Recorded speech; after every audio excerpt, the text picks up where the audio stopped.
Yeah, hello, good afternoon, and welcome to the Sunday 5 p.m. 19th of September session for the Global Veg Fest, all of which is available in the programme. You can also see just there on the website, vegfest.co.uk. Of course, also on the Facebook pages and social media and such like. This is the penultimate session of these live stream programmes. We've been running all weekend, freely available. My thanks especially to all the people who've helped put this together, and in particular to our guest here, Dr. Alex Lockwood. So, Alex, if you'd like to join us. Hello, Alex.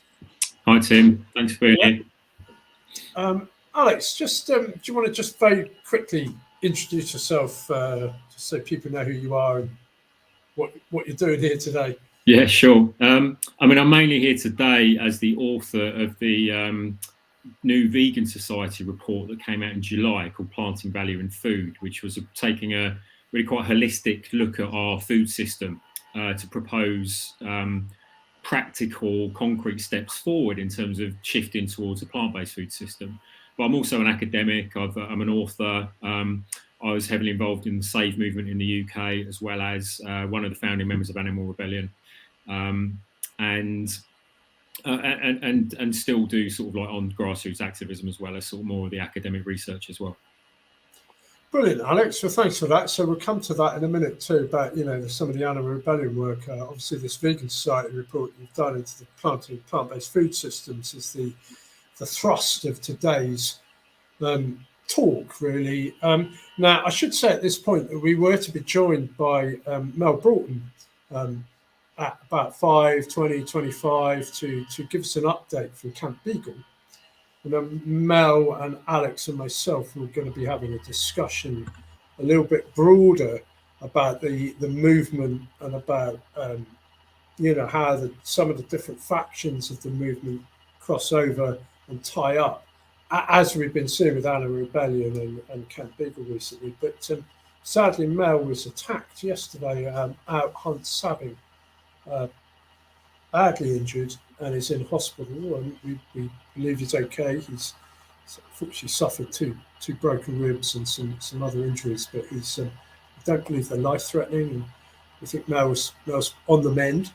But it does mean that Mel won't be joining us today, of course, and we send Mel all our warm wishes, and a respect and admiration for the bravery and courage of Mel, who has been spanning 5 or 6 decades now. And if anyone in the movement has paid a price for his staunch solidarity and defence of animals, it's Mel Broughton. And I am truly devastated that it's happened again. So, Mel, when you get to watch this, here's your seat, sir. You're welcome back anytime. There's always a seat for you here. But I will be talking briefly about Camp Beagle in place, and then joining Alex to talk further about some of the crossovers in the movement. But Alex, let's get started. So the Vegan Society report, a really important report. I mean, this is quite a groundbreaking report in many ways. Tell us a little bit about it. Sure. It was originally commissioned to be delivered at COP26 last year, obviously November 20. So we started work on it in January 2020. So as COVID was starting to become a thing, but certainly before it had impacted the UK in any way to close down, sort of, just through lockdown and COP26. So it was originally conceptualized as an opportunity to engage at COP26 to shift the conversation about plant-based food systems and animal agriculture and animal exploitation into the middle of that kind of climate disaster conversation. And it probably still will be now, because the COP was delayed, the report was also delayed, and now we're going to go to COP this year and have those conversations. It was an opportunity, I think, for the Vegan Society now in its 8th decade, to have a think about the way that it moves into the next 10, 15 years, which are vital in terms of food system policy. Anyone in the food system world in the past 5 or 10 years has been having these conversations about sort of looking at things through systems thinking lenses, which is, not looking at the food system in terms of a silo, in terms of where do your fruit come from, but connecting it to all of the other aspects of a food system, such as food poverty or food security or environmental impact of food and health. And obviously what was missing from most of those conversations was the lens of animal equity, animal justice, animal freedom, animal equity.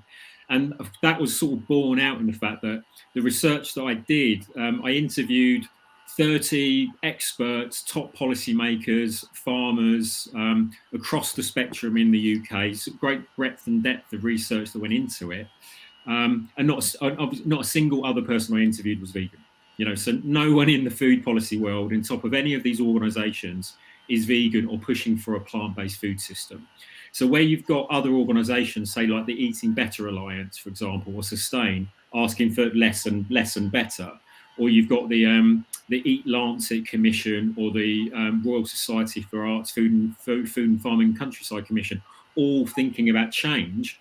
None of them were thinking about a full system change towards plant-based food system. So the Vegan Society is really the only organisation in this food policy space thinking about that. And obviously, I mean, we all know, like the message and the messenger is really important for when you're trying to convince people about your view and your dream and your vision.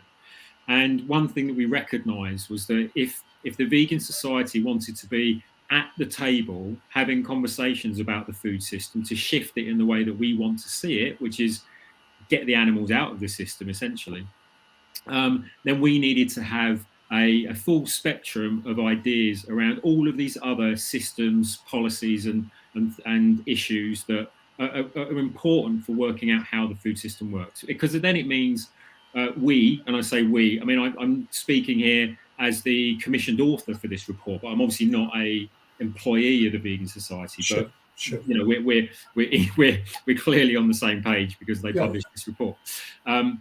But we want to be having a permanent seat at the table for discussions around food policy so that we can shift those food policy discussions towards the vision that we see and bring people with us. And to do that, you need to be speaking their language. So we need to be speaking the same language as the people at DEFRA. We need to be speaking the same languages as other people in the food policy space, so that we're seen as credible, so that we're seen as having a very clear sense of what we're doing. And so that was the approach, and that was the reason for it. And what we did was synthesised all of the research that's out there at the moment about what we need to do to change our food system so that it is three key things, really: fairer, more sustainable, and secure. Those are the goals for the food system, and pretty much anyone working in food policy would say that. But we also needed to make sure that we were looking at, again, through this lens of equity for animals and bringing that to the table, and therefore envisioning not just a general vague idea of a plant-based food system, but a specific, practical, deliverable plant-based food system. So what we did was propose 3 pieces of legislation, which are in the report that you can read. Very, very straightforward reports. It's broken down into 2 parts: the policy and then the research that went into it. And those 3 policies were a food sustainability bill. So at the moment, going through government, or bringing into law now, most of it is the agriculture bill and the environment bill. The food sort of falls in between the spaces, and it isn't really sort of, food is so important, it should have a bill in its own right. And many people in the food policy space argue that. So we were like, a food sustainability bill with animal equity at its heart. The second piece of legislation was a Wellbeing of Future Generations bill, which Wales already has. It has the Wellbeing of Future Generations Act that it brought in 2015. So all future legislation has to be seen through the lens of its impact on future generations. And we thought that's a really useful mechanism, even though it might not sound like straightforwardly a vegan mechanism, but it's a really useful mechanism for, one, aligning the 4 nations in the UK so that they can make policy together, but also thinking, well, how is the food system going to impact people in the future, and how is it going to impact animals in the future? And the third piece of legislation, which is almost like what we want to have ready for when governments and people are ready for it, is an end of slaughter bill. You know, bringing about the end of property rights over animals, an end to their slaughter, which would lead to the end of animal products going into our food system. And there are a number of other bits and pieces underneath that. And there are about, we looked at maybe 25 to 30 different policy mechanisms, you know, like meat taxes or fertilizer or nitrogen taxes, or lower barriers to entry for fruit and veg agriculturists and horticulturists. So there's a whole bunch of research in the report. But it's at the bottom line, this report was about putting very clear markers down in terms of where the vegan society stands as a credible organisation to talk about food policy. And obviously one of those hard lines in the sand is our view on animal equity and animal freedom. So that's that in a nutshell, really, is the report. The interesting point of many that you made, but one I just wanted to explore a bit, because you mentioned there about being in the same language, speaking the same language. By that, I took to mean that quite often I've witnessed in conversations is that people who are by nature now anti-speciesist, you know, who look at animals not as property but as persons, as individuals, and particularly with the right not to be used. They're not commodities, and that's still a very, you know, that's a kind of quite a jarring concept and language for people. When you say you're on you know, speak the same language, how did you manage to get that kind of anti-speciesist message into that language? Yeah. Well, there's a couple of layers of this, and you're right to pick up on language, because it's vitally important. And actually, some colleagues I know and have worked with, so for example, from the corpus linguistics or cognitive linguistics fields, about the way that language shapes our reality. Language is central to how we structure society and how we change the relationships in society. So you're right. And in the report, actually, I think what we'd say, there are 3 layers. And actually, part of the reason why I was really excited to do this report, but also one of the reasons why I was commissioned, because I am a writer and I think very carefully about the language and how things are communicated. Yeah. So the first thing I'd say is that on the way, the top layer, the most obvious and conscious layer, was that we framed everything through fairness, because fairness is a concept that cannot be thrown out by your opponents or enemies very easily. You know, so everyone likes to think that they're fair. Everyone likes to want to think that they live in a fair world. So the entire report is framed in that, because actually it's something that lands well across the political spectrum and across the work spectrum. Yeah.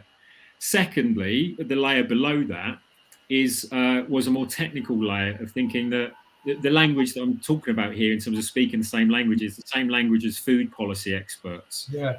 Everyone in food policy is talking about systems thinking, and approach and systems coherence and policy coherence. So we had to make sure that we were talking credibly in that language, so that the policymakers in government who are thinking, right, what are the best ways forward, can adopt our work without it jarring.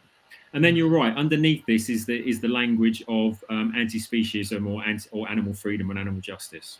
Yeah. And in fact, actually, words like rights and justice are really difficult words and concepts for those who currently use animals as commodities, and particularly farmers. And I think it's important at this point, you know, I interviewed many farmers for this report, including sheep farmers, cattle, you know, beef cow farmers, and those who did commodify and exploit animals. And having those conversations is very, as I'm sure you know, and many people will be tuned in, those are very difficult conversations to have if you're vegan and animal liberation. Yeah. So what was the way, the language that we got into the report was framed around fairness, and then these other issues of equity and freedom. And talking about leveraging the idea of sort of fairness, you know, in equity and freedom. So that you can only have equity within a food system if everyone is treated fairly. And so the conversation then is about, well, who is in the food system? And no one denies that animals are a considerable, if not the largest part of the food system.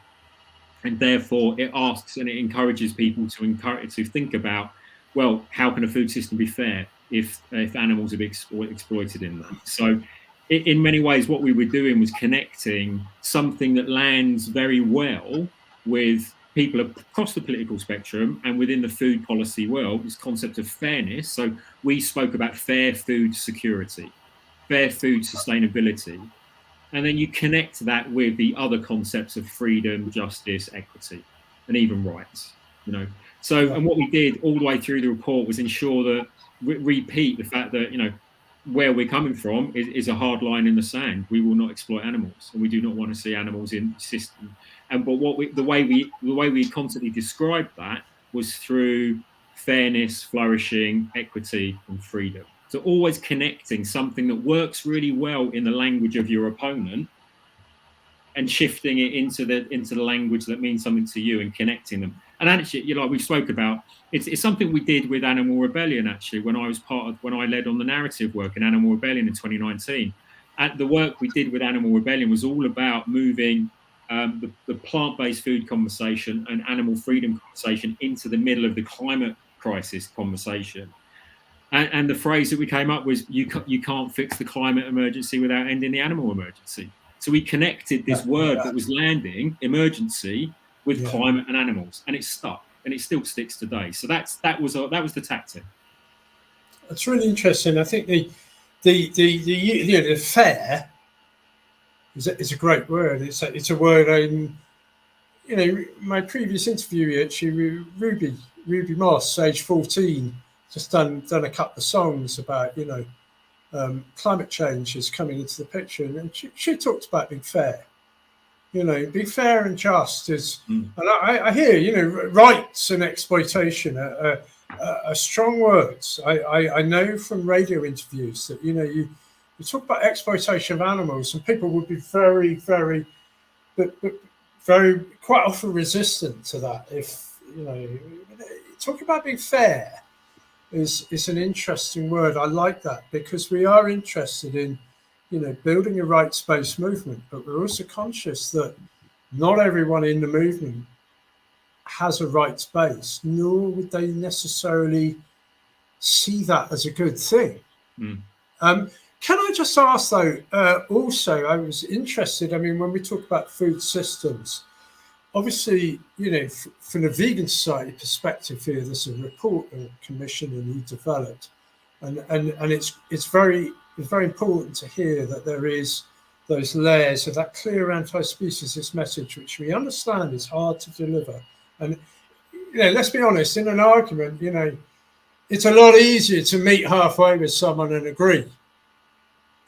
With animal justice, there's not really a halfway point. It's look, animals are not commodities. And if you're asking us to shift from there, that's not really, it's a cut, like you said, it's a line that is drawn. Yeah.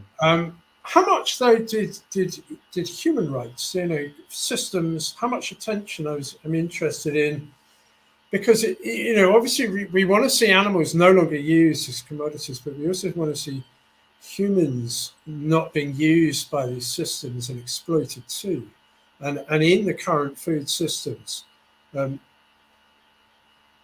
the UK as everywhere, human rights, human workers are exploited, and so is the environment too, and that's not always rectified by shifting from animals to vegetable agriculture, fruit agriculture, and such.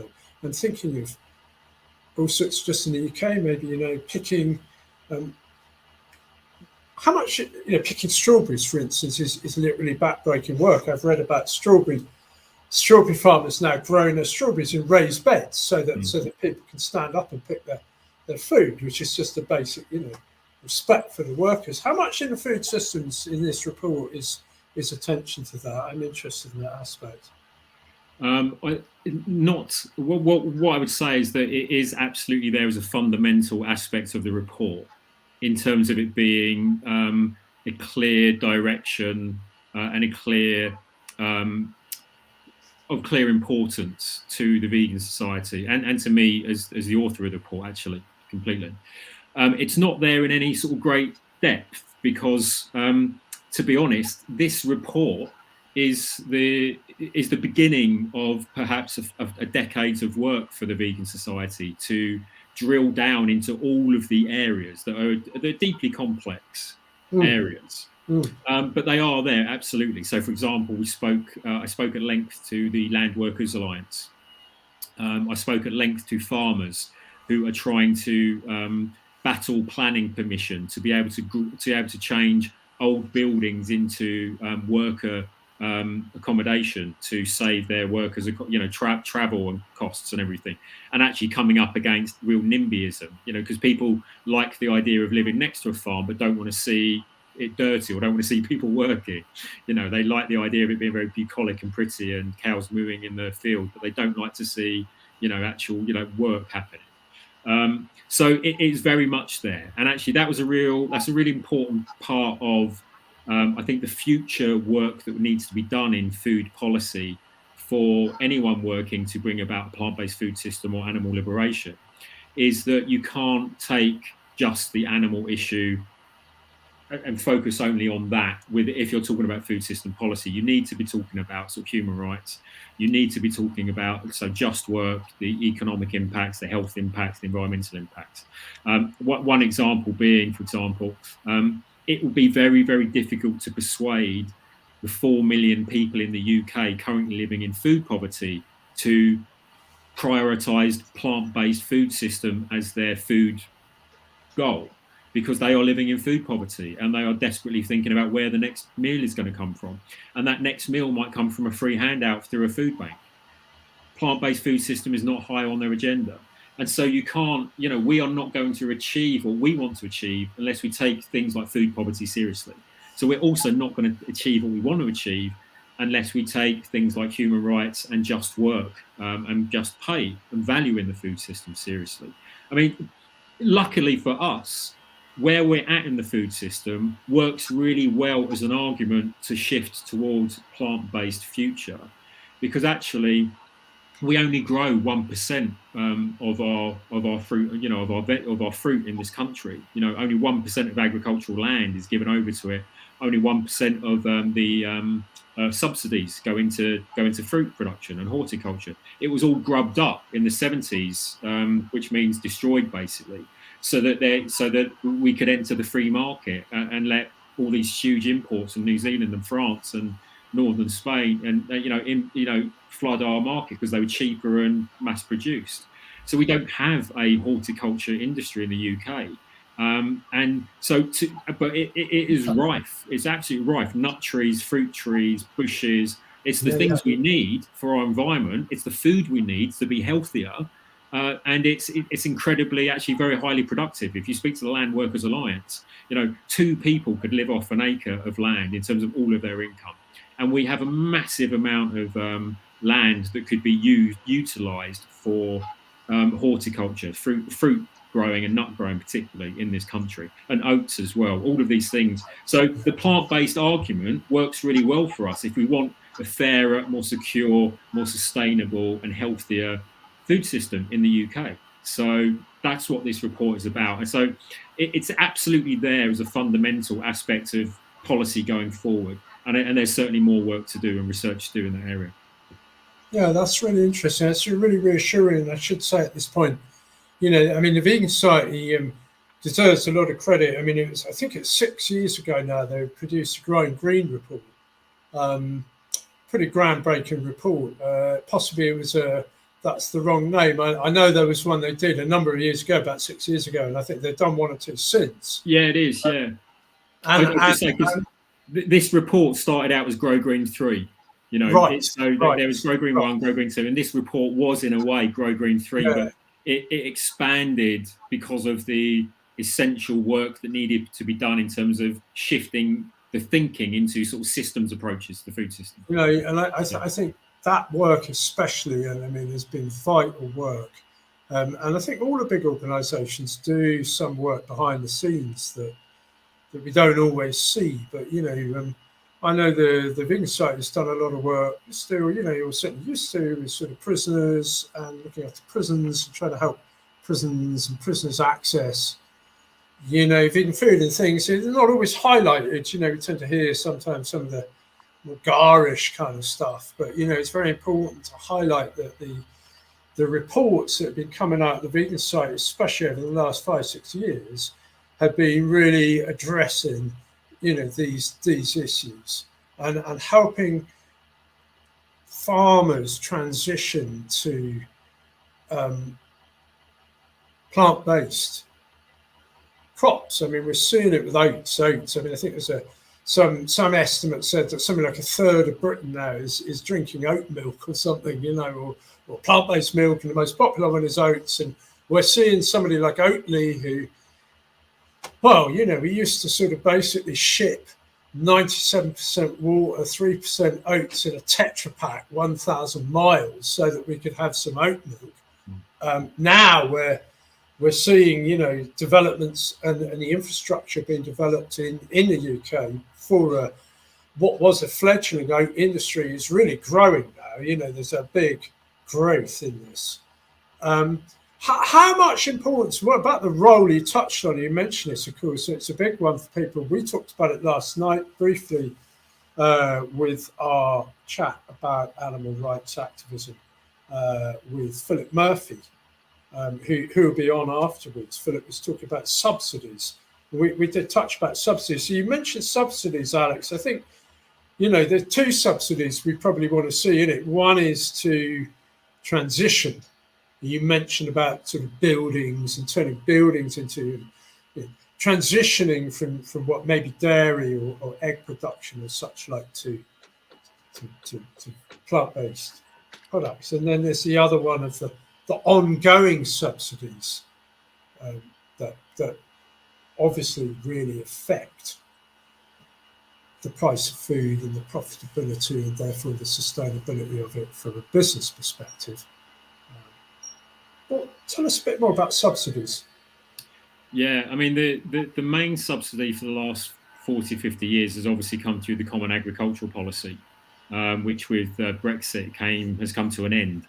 And the agriculture bill that went through Parliament recently replaced the Common Agricultural Policy subsidies with a sense of a system called the ELMs, which is the Environmental Land Management, which was an opportunity to, one of the maybe silver linings of Brexit was this opportunity to scrap the CAP subsidy and realign farming with nature stewardship, particularly.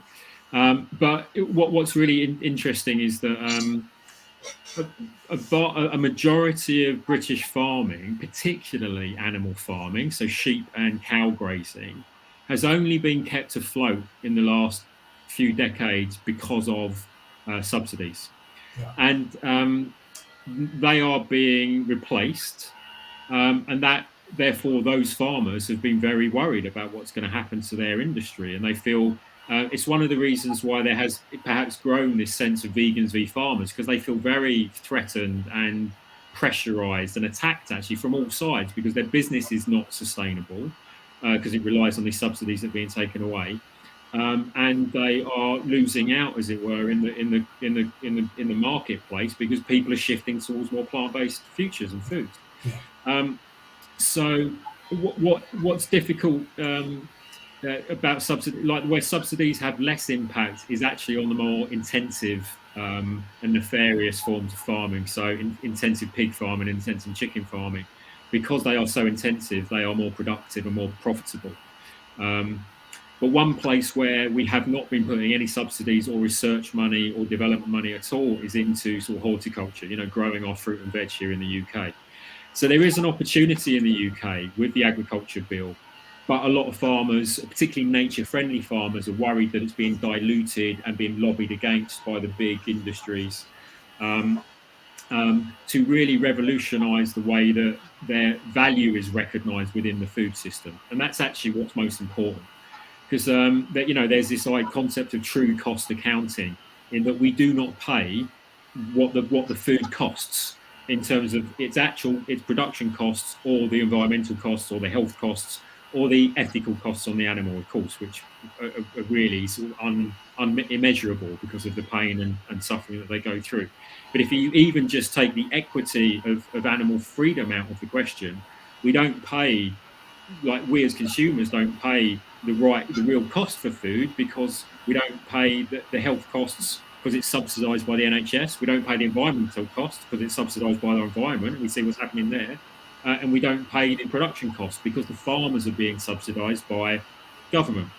So what we need to do is recognise that the food system needs to get onto a new standing, a new platform of value, where food is absolutely recognised for the value that it gives, and is rewarded fairly. And that means paying a lot more for foods, particularly for anyone who wants to continue paying for animal products, which is why meat taxes or carbon levies have been introduced as concepts of writing this level of value. So subsidies have been a problem for a long time. I know Seaspiracy, for example, the Ali Tabrizi, the director there in the film that came out on Netflix, subsidies was a large part of the problem in the global industrial fishing industries, because you have these massive subsidies paid to fishing contractors and producers that are completely distorting the value of the product that's coming out of the water. And actually, that the fishing industry would collapse without those subsidies, just as most animal agriculture would in the UK collapse without those subsidies. So it has been a real issue, but we're moving into a time of potential change for that.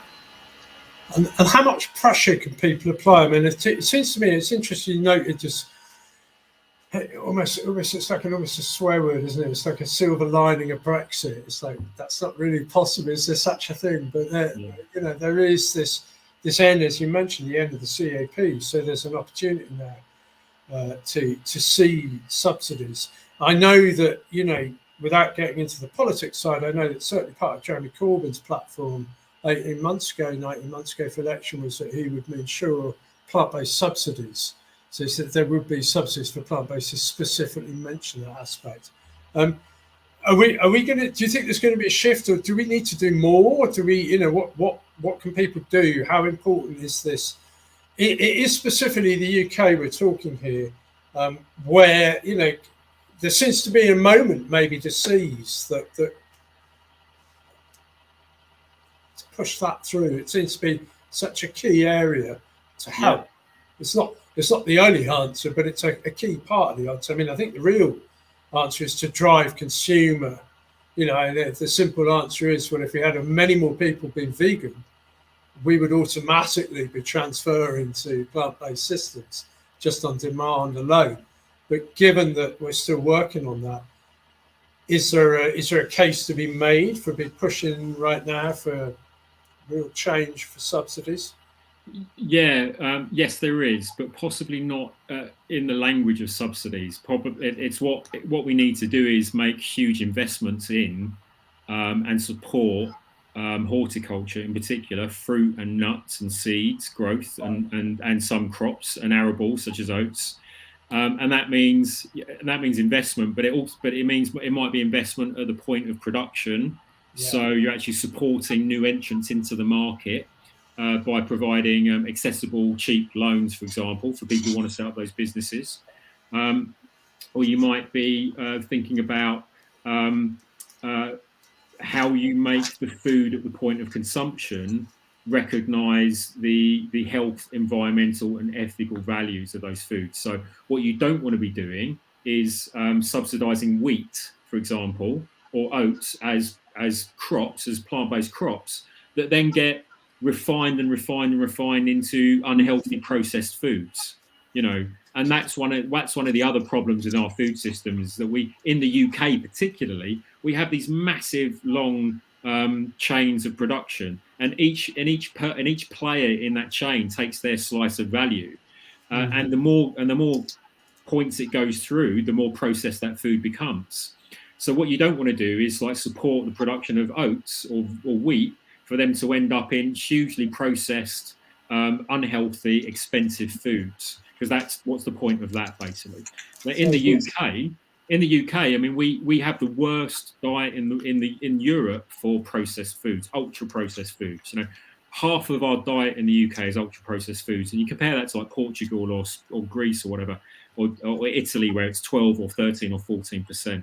So what we need to do is think about, the concept is fair value, fair food sustainability, fair food value, food value for the producers, plant-based producers, transition for animal-based producers into plant-based, and value for the users, for the customers, and the value being their health value, environmental value, ethical value, and obviously the value of the food that the price that they pay for it. So there is a massive opportunity here to think, to reconfigure and reimagine our food system around fair food value, and including animals in that fairness through looking through the lens of equity. I absolutely agree with that, and I think it made me think that actually, you know, probably the best thing people can do is buy UK grown plant-based whole foods. So a firm like Hobbigods has been growing, you know, quite a lot of British beans, lentils, and you mentioned infrastructure too. It's not just like subsidies, but also investment. Now, these guys have just invested £500,000 into a hemp processing plant in Wiltshire, and they are producing, you know, here's a bag of literally, excuse me, whole food hemp protein powder, which is grown in the UK, different farms, and it is a whole food. It's literally just one process of removing some of the fat and then milling the residue. So it's barely a process. And I think, you know, we want to be supporting as much as we can with our purchases. British grown initiatives is helpful, but that's also the same when you apply that all over the world. And we had a very interesting conversation with activists from Asia yesterday. We were joined yesterday for a panel, which is vegan activism in Asia and into North Africa, if you want to see it in the program. And all three of our activists from Hong Kong, Japan, and Pakistan were all saying similar, is that it's really important that the locals and locally produced plant-based whole food options become the predominant go-to default, and not expensive, processed, imported, westernized, colonialized plant-based options by mega, you know. So we really want to see and support locally grown. It's really important. It's the real key, isn't it? That's what we as consumers, I guess, as well as maybe lobbying for change, supporting government initiatives, and of course reports like this. And I would heartily recommend anybody listening to join the Vegan Society. They're a fabulous organisation. We've got some great people working within it and doing some really good work. So and that's one way of supporting things like this. So Alex, look, we've been chatting 40 minutes. Just before we move on to Camp Beagle, can I just ask you, where can people access this report? Yeah, it's on its own URL. So it's plantingvalueinfood.org. So it's really easy to get to, and actually that web page is a little bit of a breakdown of the report. So you could go through the highlights in 5 or 6 minutes, but then at the top of the page, plantingvalueinfood.org, you can download part 1, which is the policy document, and then part 2, which is the research. And certainly, just to say that issue of self-sufficiency and sovereignty in food is really important, because actually offshoring our food needs into countries that are for other countries to provide us food, because we've got a colonial mindset, an imperial mindset, that other people do the work and we just take the goods. Growing our own fruit and veg and increasing our own food sovereignty massively reduces the impact that we have on other countries. So it's really, that in itself is in the report, and it's a really important aspect of it. Yeah. Brilliant, Alex. So thanks ever so much for that. And we're just going to put that up for people so they can see it, be in the comments and such like. Excuse me. So we talked about this report, which is brilliant, and you mentioned that you're part of Animal Rebellion too, or have been previously. Camp Beagle is the second little part of this talk. Now, as I think we mentioned earlier, Mel Broughton is unfortunately unable to join us. He's been badly injured in an assault by out Hunt Sabbing yesterday. And we wish Mel a speedy recovery. We hope you're okay, Mel. And I'm not going to try and stand in for you, sir. That would be, as I said before, your seats here. We're just keeping it warm. For when you come back, it'd be great to see you. But Camp Beagle basically is for those who haven't heard, it's basically an anti-vivisection protest. The camp up near in Cambridgeshire on a place that basically breeds beagles in captivity and then ships them out 16 weeks to various laboratories for testing. And the camp has been blockading the facility and not allowing those beagles to leave. And it's really blown up. It's had some very high profile support from people like Ricky Gervais and Peter Egan, making sure that this is in the headlines. It's had some expensive police activities. I believe a bill of £47,000 for one day's actions from the Cambridgeshire Constabulary was required to ensure that the beagles were actually eventually driven out of that hellhole to another hellhole. So first of all, let's say thank you all the people campaigning and protesting at Camp Beagle. And if any of you have literally watching now because you wanted to see Mel, well done. I think it really inspired a lot of people this summer by seeing that campaign come up. And of course, what's interesting too for a lot of people who go back to the 80s is that we remember the movement in the 80s as an anti-vivisection movement. And indeed, if you look back at the history, the anti-vivisection movements back in the, over 120 years ago in the UK, sort of at the end of the, I suppose, what was the 18th century? Have I got that right?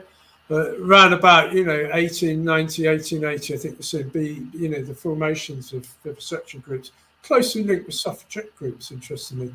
And then, of course, in the 40s, the creation really of what was the birth of the vegan social movement.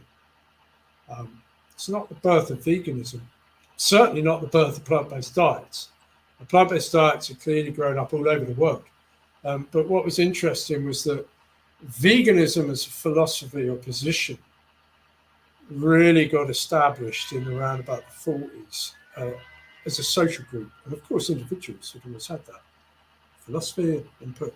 But what was really significant about the formation of the Vegan Society in 1944 by Dorothy and Donald Watson and pioneers like Elsie Shrigley and of course Kathleen Janaway, Leslie Cross, was that this was really a formation of a social movement to carry this anti-speciesist message through, which although plant-based diets are part of plant-based diets and plant-based diet culture do not address the plight of animals in laboratories or in entertainment or what we wear. And so this is really important that veganism is more than a plant-based diet. Veganism is a social movement that addresses the injustice of all animals being exploited by humans and seeks to end that use. So the vivisection movement in the 80s was powerful, but it was also there was a difficult period. It was a period of quite polarized views, I think.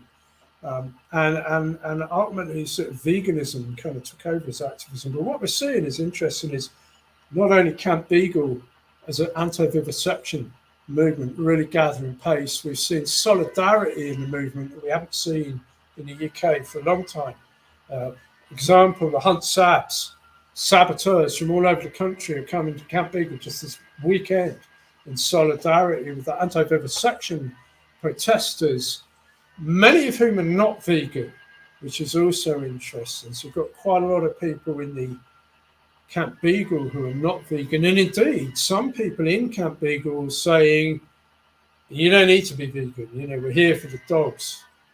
So that's an interesting dynamic. But what's even more interesting is how Animal Rebellion, which is essentially climate justice and animal justice, closely working with Camp Beagle and the anti-vivisection movement, as recently as just last month in London, when there was a really clear collaboration. So Alex, that was going to be the sort of strand of perhaps the last 10 minutes of our conversation is I'd just like to sort of ask you about your views on that and how you see some of these different factions coming together. And how do we shape a rights-based movement out of this collaboration of campaigns? Yeah, I mean, well, first of all, I'm sure he wouldn't call himself brave or courageous, but the work that Mel does and many like him have been, completely inspirational to many. I mean, I have been inspired by individual activists to go and take frontline action, by seeing what they do. And so the Toronto Pig Save movement, when it launched in the UK in Manchester in 2016, I drove to there because I was inspired to do it, and I've been to anti-vivisection campaigns, even here in the city where I live, outside Newcastle University, that still tests on macaque monkeys. When I wrote my book, the Pig book, The Pig in Thin Air, in 2016, when I was really fresh and new to activism, and I was trying out lots of different forms of activism to see sort of what I not only where I felt comfortable, because I didn't want to feel it was challenging for me, but also where I could be of most service, what I could do best. And one of the things that came through very clear to me in that work was actually where I am actually not very good at all. I'm terrible on the streets handing out leaflets or having those type of conversations. Whether I can stand in front of a lecture hall and give a speech to 5,000 people, no problem. It's that interesting self-reflection.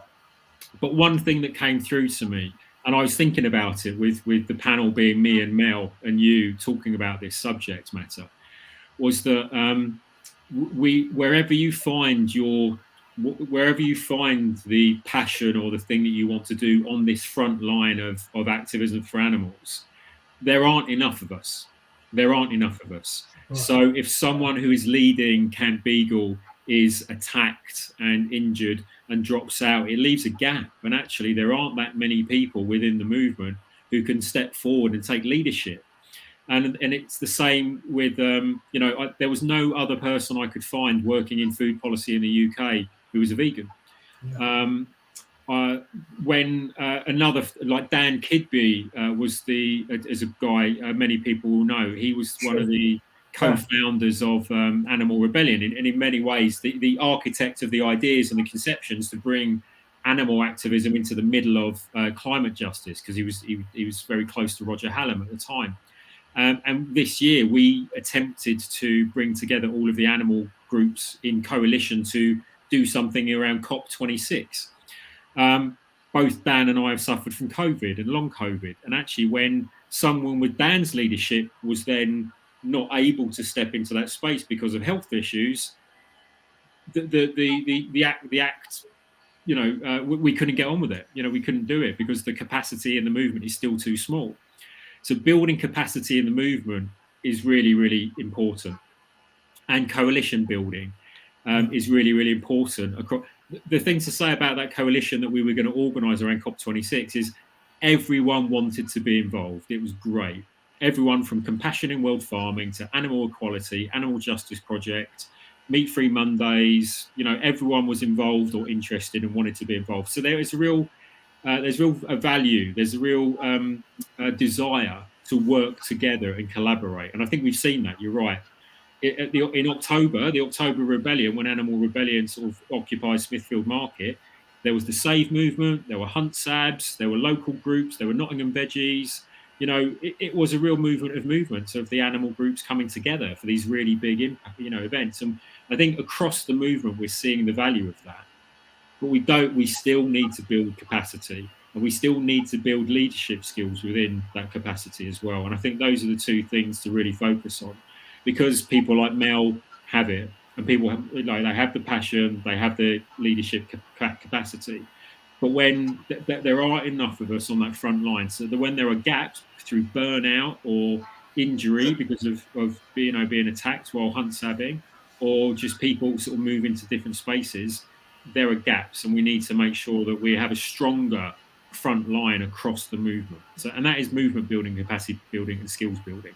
Yeah. What I haven't done there is talk enough about the importance of the specifics of Camp Beagle, what they're doing.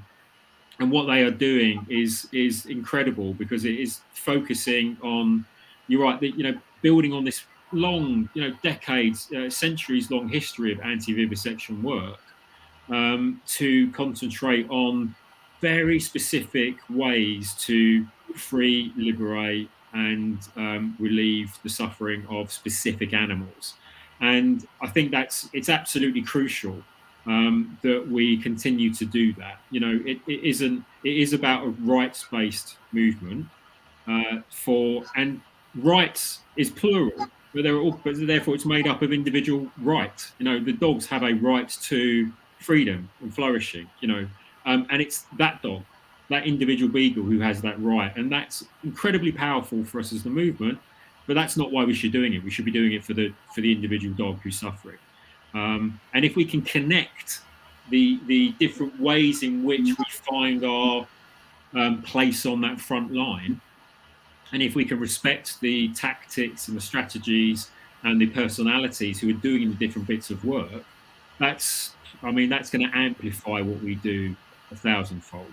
And you're right. I think in the last couple of years, particularly, we've seen a real understanding of where that amplification is beneficial to us by building coalitions, working together, collaborating. Thank you, Alex. It's not an easy one to collaborate, because sometimes within the animal movement, you've got almost sort of counterproductive. You've got groups doing work in one area that is almost counterproductive to the aims of groups in another area. Yeah. And it's a tricky one to navigate. Sometimes it appears confusing, and it's almost like people are working against each other. So it's important to establish clarity, I think. Just before I mention that, I do agree with you about the leadership, and it's really important to try and help inspire confidence. I would point very much towards the need to seek learning outcomes when dealing with sensitive issues. There has, on occasion, been environments that have been punitive, and clearly so. And we have to avoid punitive environments. We must seek learning outcomes, and especially if we are to be in any way critical, or if we are to be perhaps trying to correct each other or guide each other to become better people. We must seek learning outcomes. And we've seen that, especially this weekend, actually. I must just, before I digress, but, the vegan women's leaders, Vivas, have done, some fabulous work this weekend. And watching this growth of women leaders from across the globe, so diversity and different heritage and different lived experience, different cultural identities and different challenges, has been really, really amazing and really inspiring. And whilst, it's great to hear from people like we need more Dans and we need more Mels, we also need to hear more women and more Black, Indigenous, and people of the global majority, and that's essential for movement building. If we ignore that aspect, and many of us don't, there's a really healthy growth. But I really do just want to underline how important it is to help that and inspire and develop platforms, and it's work that the Vegan Society can really help with. Is is help build confidence for leadership. Yeah. But the collaboration thing is challenging, and I think the real issue is it comes down to the importance when we collaborate is we have to be clear that animals are not our property. And when we talk about a rights-based movement, we're really talking about just this one right, one basic right that we all have, animals included. And it's a birthright. And it's a right not to be owned, not to be used, not to be commodified. And veganism at its very core is a position that stands against the commodification of animals. And whatever work we do, however we collaborate, we should always be clear that that is at the bottom line. Animals are not ours. And that's the position that underpins all of this work. And I think as long as we're clear with that, we can be calm and kind and supportive and seek learning outcomes. But we can't have a movement that says it's okay to use animals if we're an animal movement. We need to be clear. So if we're protesting climate change, the use of animals in laboratories, or it's use of animals in food systems, so we have to be clear that we talk about all animals and that no use of animals is acceptable wherever practicable and possible. Alex, before we wrap up, just got a couple of minutes. I'll just hand it back to you to sum up for a couple of minutes, perhaps leave on a nice positive message if we have one, a global message. You've done a lot of work. What would you like to just say before we wrap up? Yeah. Don't know. Put you on the spot, why not? Yeah. Well, just I do hope that. I agree with you absolutely, of course. That one of the way that we're going to get to liberation and freedom for animals is through not compromising on those core ethical values. But there are strategies and tactics that are relevant for different places, locations, audiences, of course. The work that I've been doing for the last 18 months, the audience is really the food policy sphere, and so the language or the framing that we're using there is to present that core ethical belief and value in a particular way that's going to advance us in this sphere. And I think, and I've grown into that role, over the last 6-7 years. I've been vegan for like 12 or 13, but I've only been activist for like maybe 7 or 8. And I was very uncomfortable in certain forms of activism and very comfortable in others. And we shouldn't always be just doing what we're comfortable with. The question is, what do I need to do here? How can I provide support or how can I provide service? And I think that's the question for all of us. What I would like all of us to do, anyone who's involved at all in animal justice, freedom, rights, is ask what is needed in this moment right now. Because if I was at Camp Beagle, I would be doing something very different from writing a report for the Vegan Society. Because I would be going, what do I need to do in this context right now? And there's different strategies, different tactics. And you're absolutely right. One of the things that we should all do, particularly us white old men, is stand back and stand by to support those who've been previously marginalised and who have other voices and other contributions to make. People from indigenous communities, the black community, people of colour, women.